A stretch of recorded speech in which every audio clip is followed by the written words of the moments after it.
Don't ask, grab reactions, jacked attack with every word, then act with class as they hear me snap. I got nothing to lose, cause I fought and felt the bruise. Now I'm not the one confused, call the shots and they produce. I ain't lost, I'm finally loose, pick a new silver excuse. I need the views to boost me to a new abuse of being used. Everybody wants a piece now, y'all can rest in peace now. You're dead to me, so peace out. Remember, you're just freaked out. Get ready for defeat now. Alrighty. Hello everybody. This is Kure Show here, and now, whenever we last left off with this series, the girls in Kure Village, they were able to pass their test. And thanks to this, they're actually able to continue their strange relationships with Deku. Now, with that being said, only 3 of them really saw themselves as actually passing. The other 2, they were annoyed by their victories. And we do actually have where after a night of celebrating, everybody, they do get up and they do go to eat breakfast. As we do have the family sitting around the table along with the 5 extra people who are sitting down. And Deku, he actually is going to sip from his coffee cup, as he's just trying to ignore the amount of tension in the situation.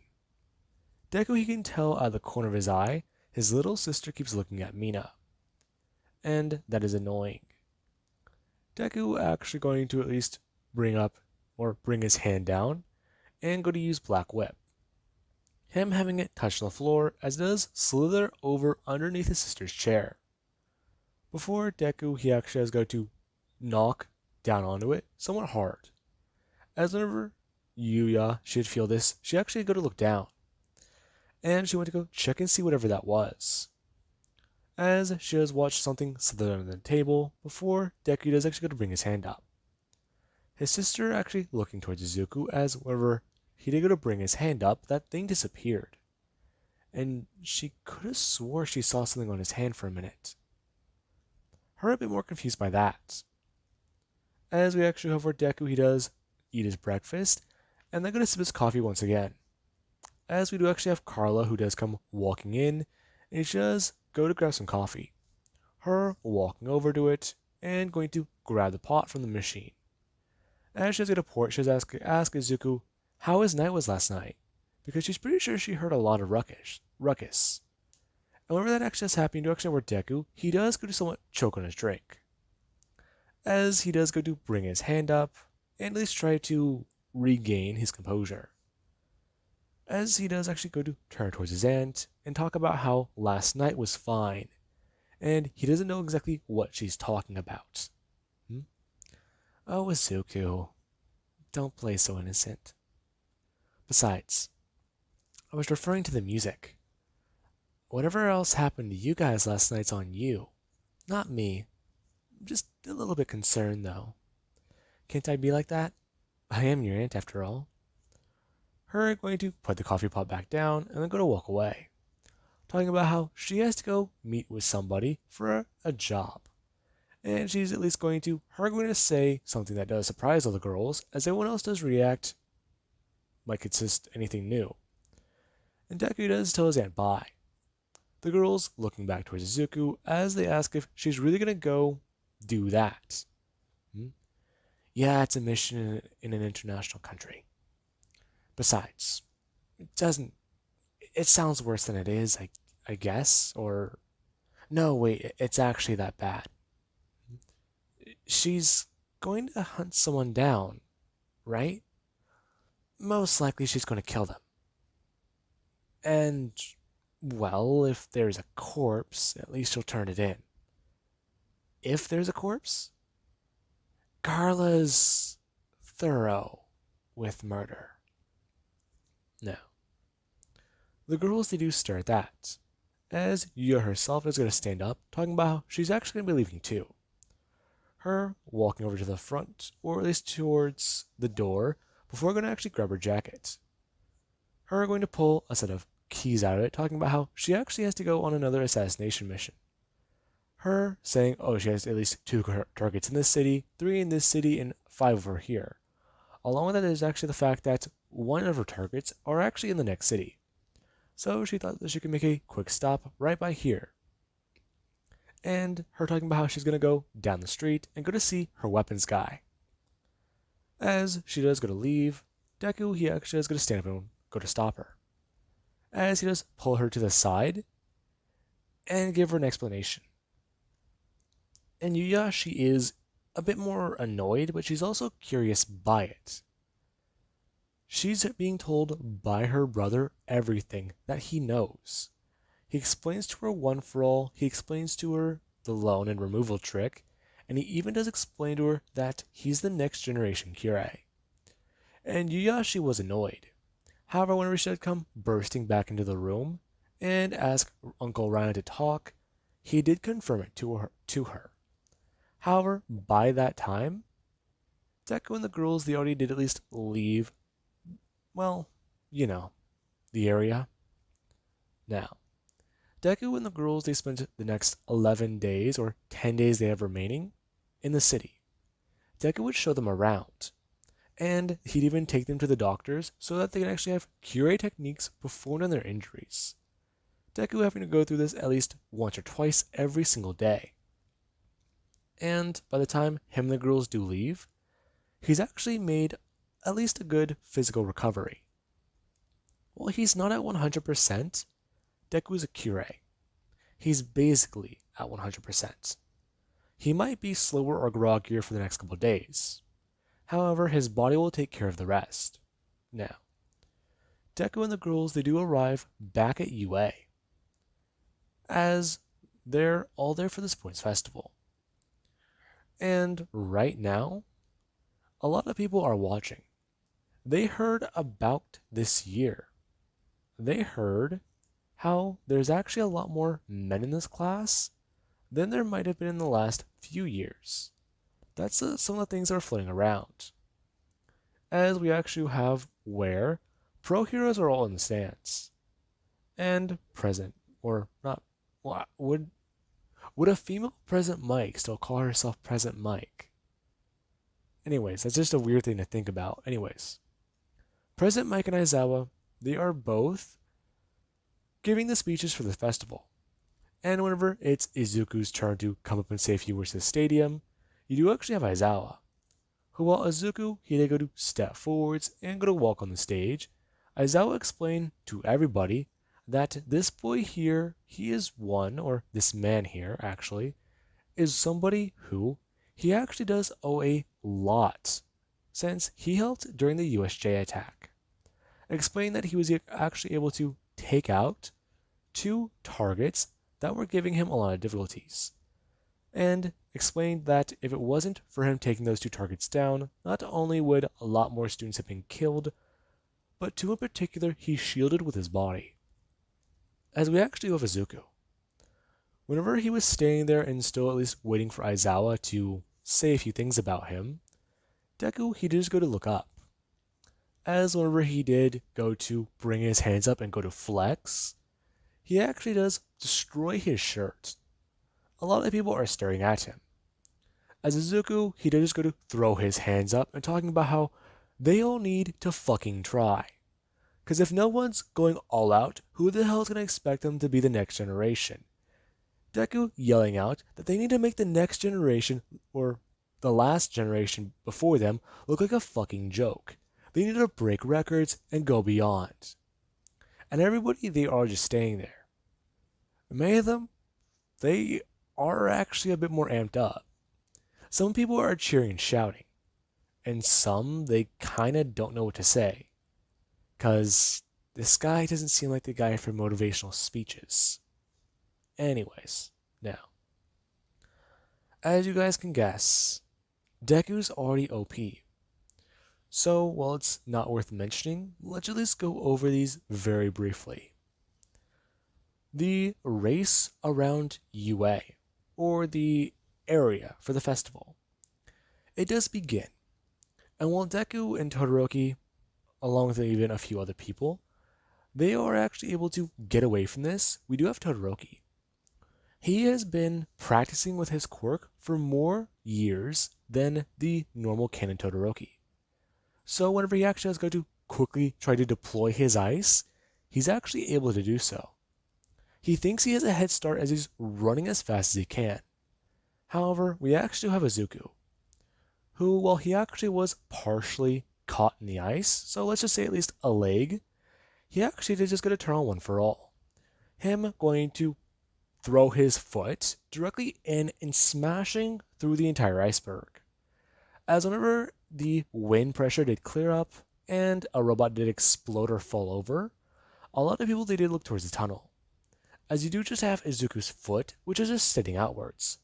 Before people, whenever they stare at him for a minute, after the large gust of wind, you do actually have where an explosion can be heard.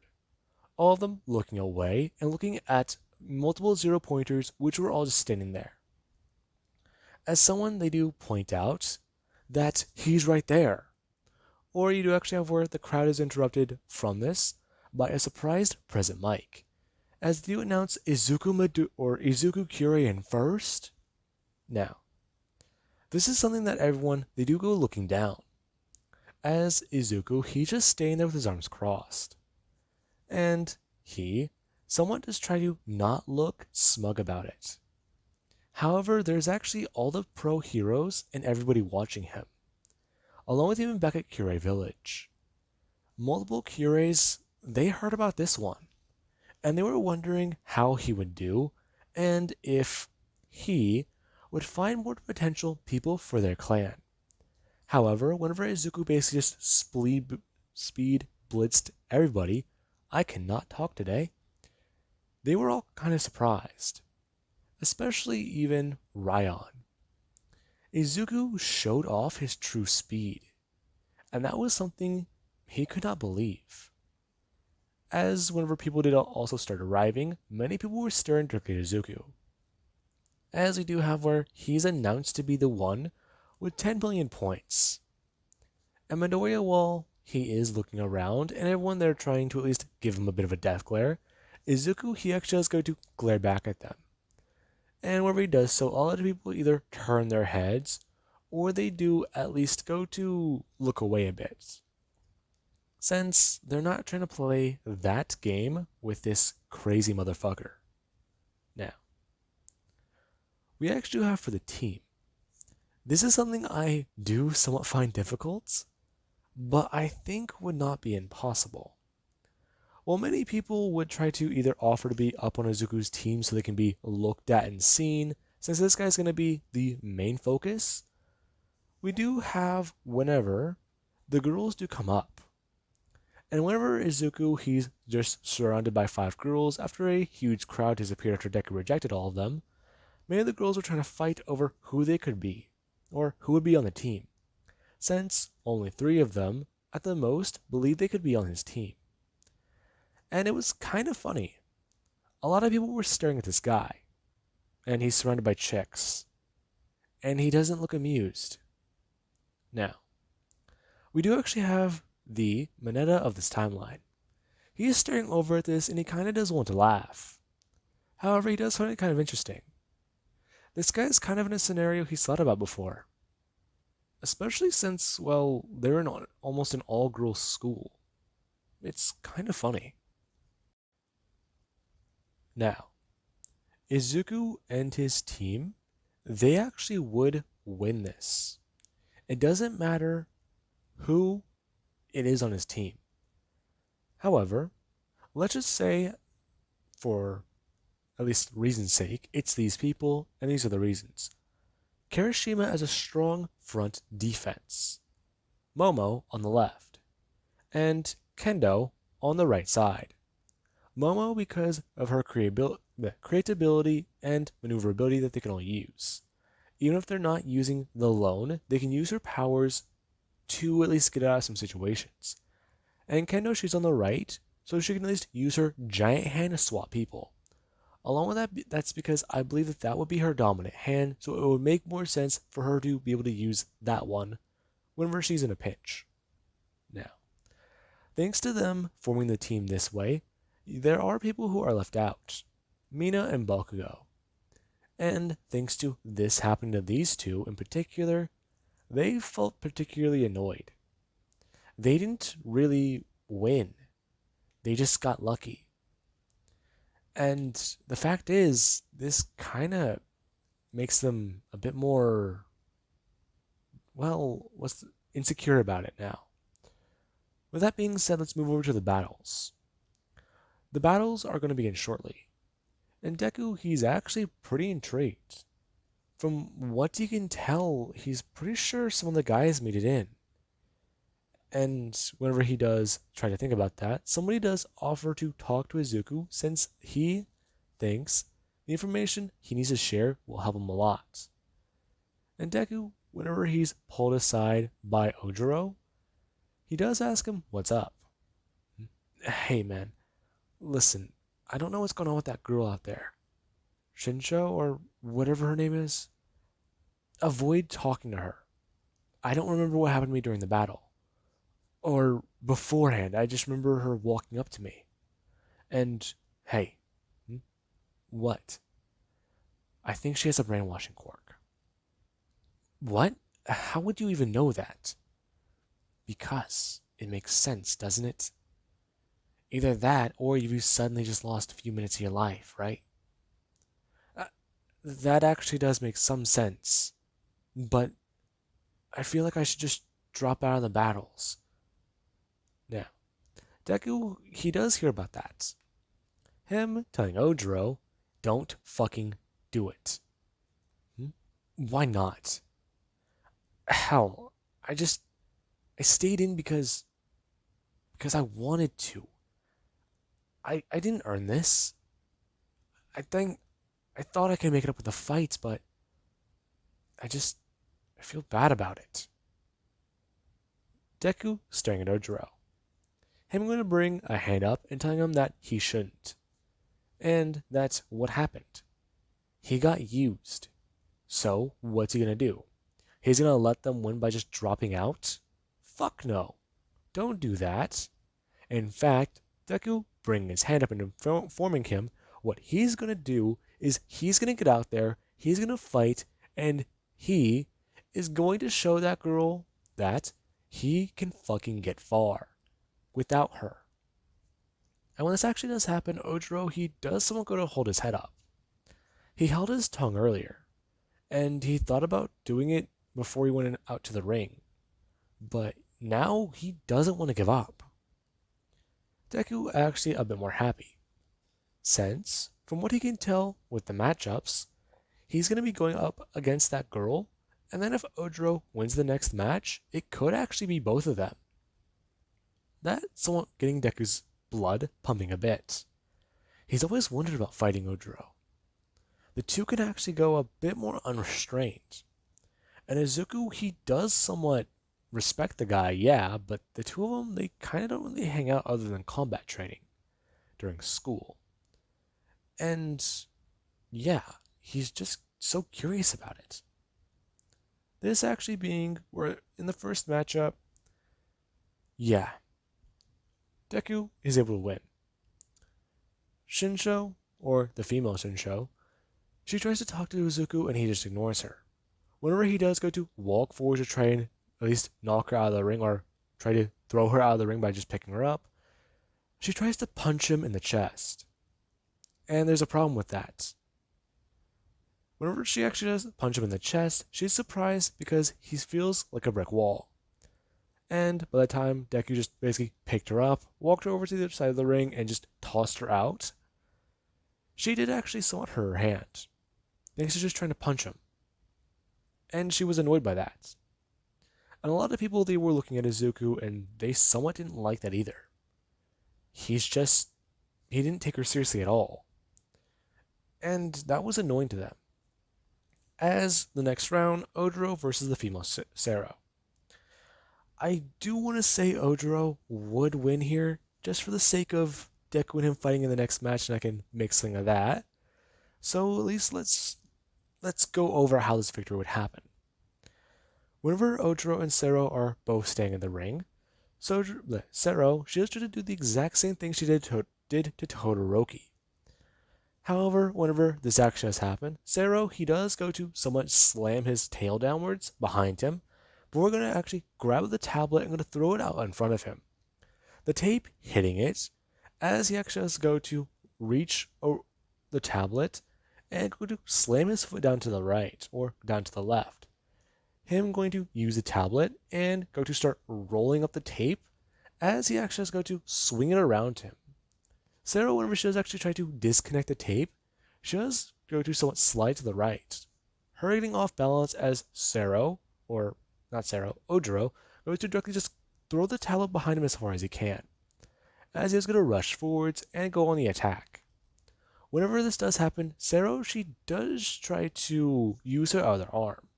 Her going to send out tape, as Ogiro, he actually has got to swing his body and his tail, as the tape does directly grab onto his tail, and she just tries to use the same tactic.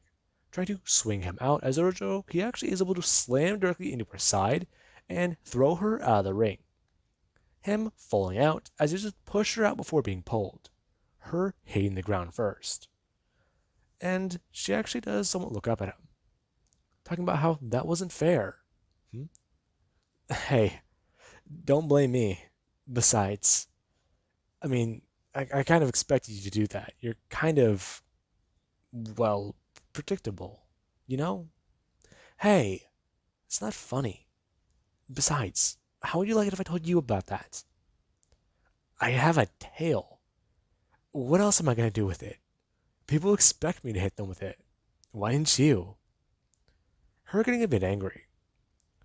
As we do cut to the next match, which is Mineta versus the female Denki.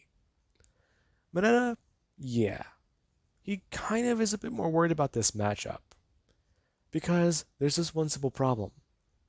These two, they are friends, and they were just on a team together for the cavalry battle, and now they're matched up against each other. Mineta, he really wants to show off what he can do, so he does try to at least make this battle a bit of a good one. As at least Denki, whenever she does try to go for the attack, she actually is able to properly regulate her power. Her trying to at least go to bring her hands up, and at least by bring her fingers downwards, and going to somewhat make a tiger claw motion by bringing her thumb in more, she is able to somewhat try to focus her quirk. She can send it out in small blasts like that, and it actually is somewhat slow, but whenever it is fired off, it does fire fast. As Naruto has tried to do this against Mineta, he actually is just trying to move around the ring, him opening parts of his body up to allow the blast to just go straight through, as he's trying to show off his quirk to the pro heroes. Even if he does get knocked out here, he can at least ensure people know what he's made of.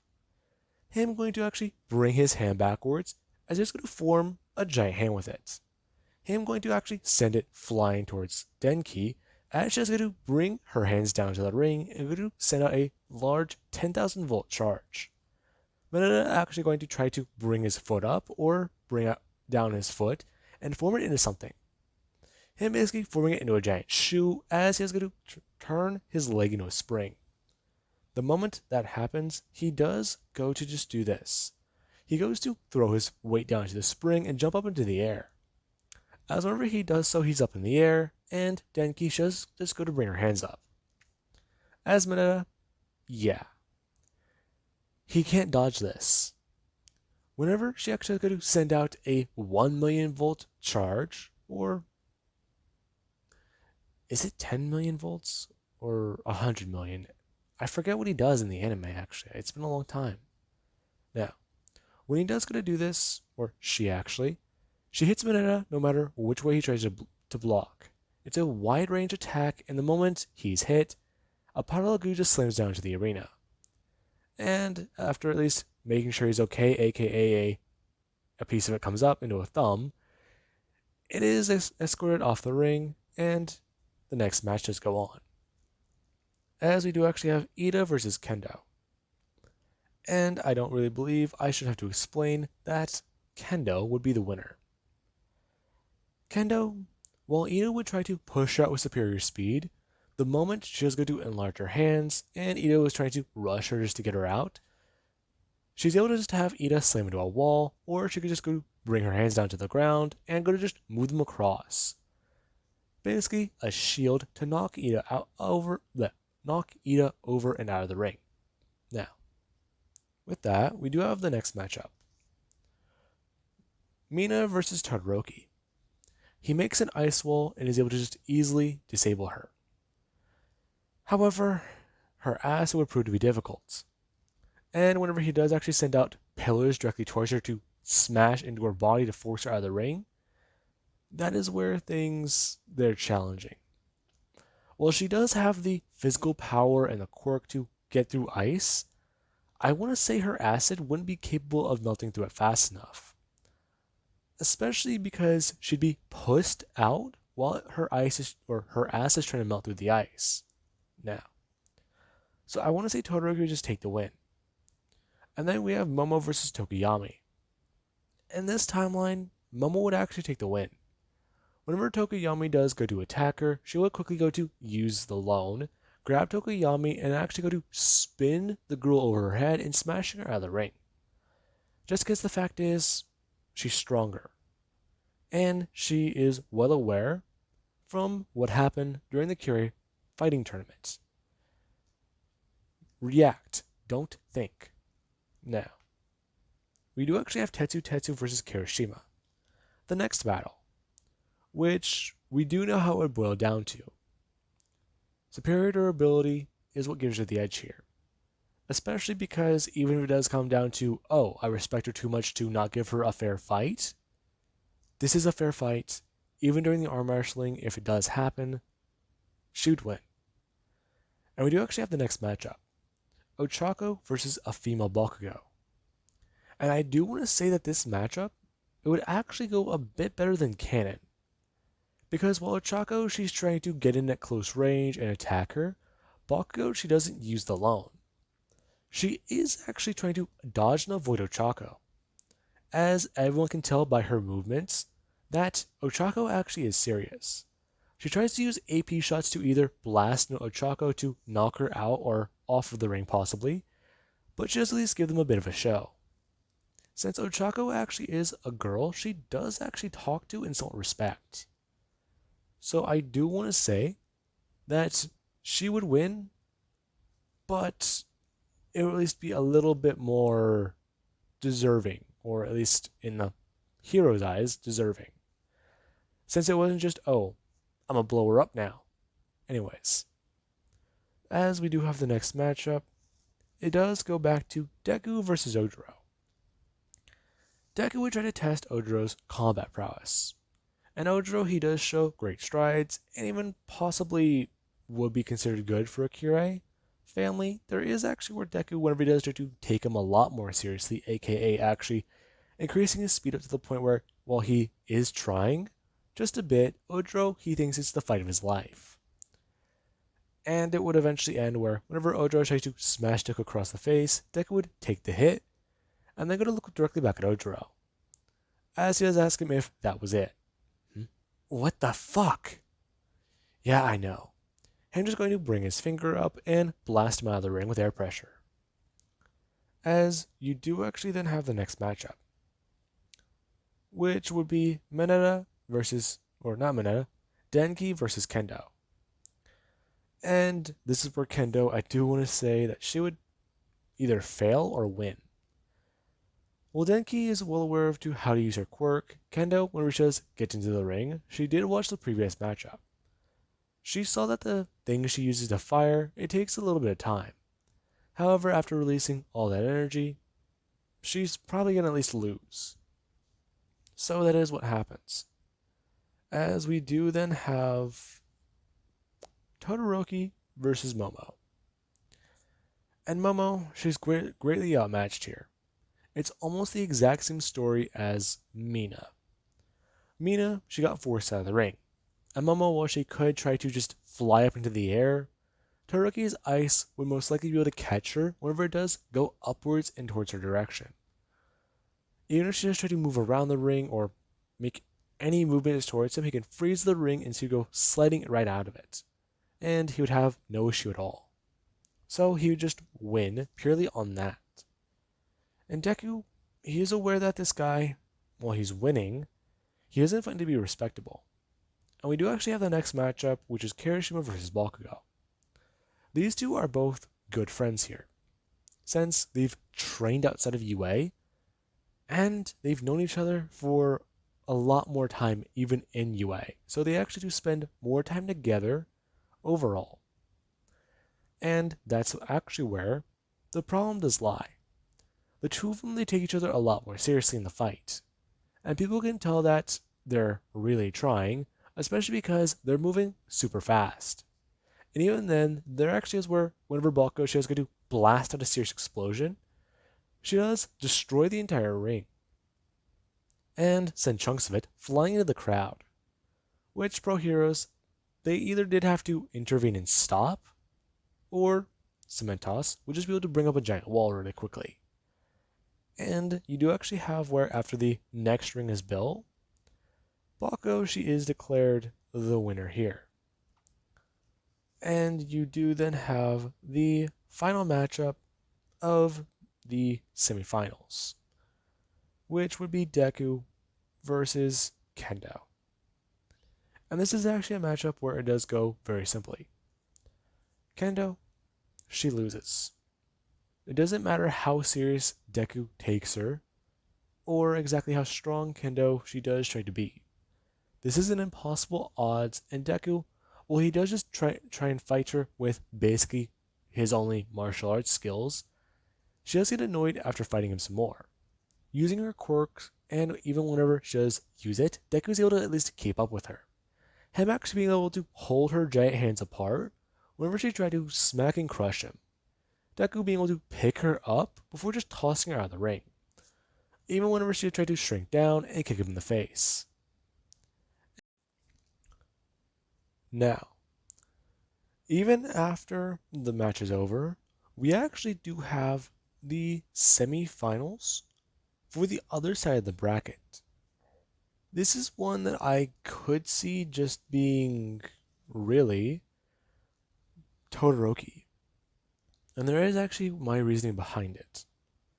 Todd Roki, he's a bit more, well, thanks to this timeline, aggressive. He's having to try and fight and prove his power to not only his father, but to a lot more people. Todoroki, he's not just been ridiculed and somewhat beaten. Even whenever he tried to make a name for himself in the world, he was only popular because he was the son of Endeavor. He was the son of a pro hero. And he just so happened to be a male born with a quirk. That was seen as rare even among the most cases, because it seemed like for father to son to both possess this power or even possess a quirk at all, it seemed like it was somehow a genetic trait. That's all it really could be. This is the closest there has been to a direct quirk transfer to a parent and child, especially if both of them are male. Now, it's basically there's a whole little complicated science there because of this world. Now, with that out of the way, I do want to say Todoroki would win because not only does he have some more years of training with his quirk, at some point he did start to secretly train with his fire side.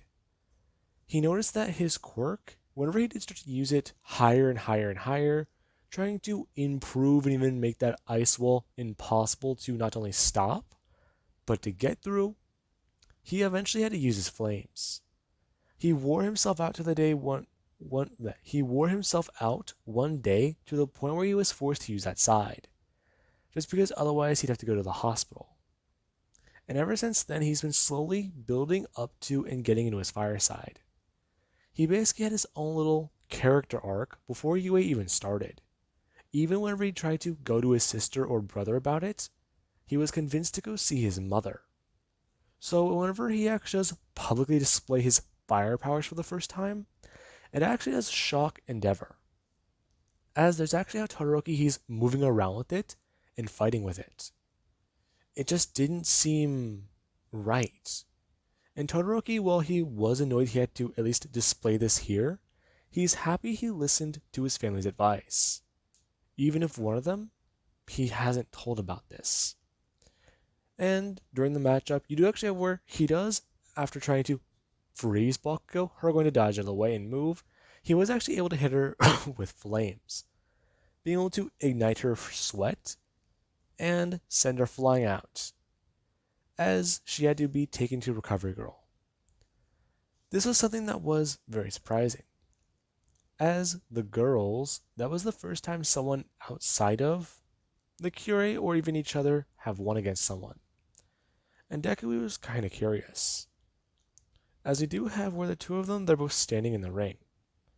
And Aizawa, he's actually kind of intrigued by this matchup as well, since two quirked men fighting in the same ring. He doesn't believe that has happened since All Might and Endeavor.